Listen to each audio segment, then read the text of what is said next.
Good morning, class. So today we are going to do human respiratory system.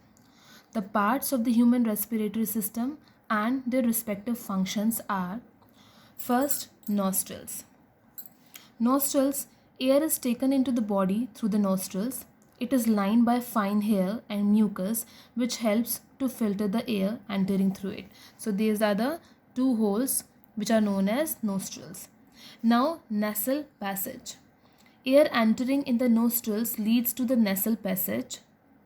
It is mainly the conducting zone of air. Then comes pharynx. Nasal chamber opens into pharynx. It passes air to the larynx. This is the larynx, which is also known as sound box, is located in the neck region in front of trachea. It also produces sound. Then comes your trachea. Trachea is also known as windpipe. The air passes from the pharynx, goes into the trachea. Incomplete rings of cartilage keep trachea opens, allowing the passage of air to the lungs. These ensure that the air passage does not collapse. Then comes bronchi. Trachea divides into two smaller tubes called bronchi, which further extends into each lung.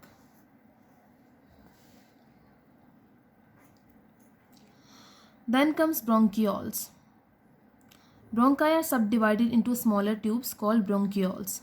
Each bronchiole finally terminates into many alveoli. Then, this is the ribs area. These are 12 pairs of bones that form a cage in the thoracic region. So this region is known as thoracic region. Lungs and heart are safely placed in it. Movement of intercostal muscles attached to the ribs helps in breathing. So the muscles which are attached on the rib area, the 12 bone area, helps in the breathing process. Then comes lungs. These are primary organs for respiration which are located in the two sides of heart.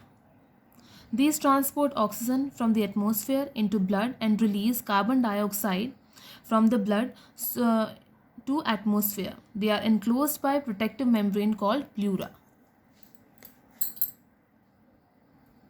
Then comes diaphragm.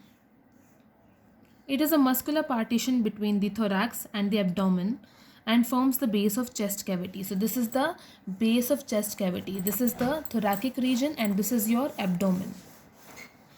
And form the base of chest cavity. During inhalation, it flattens and increases chest cavity.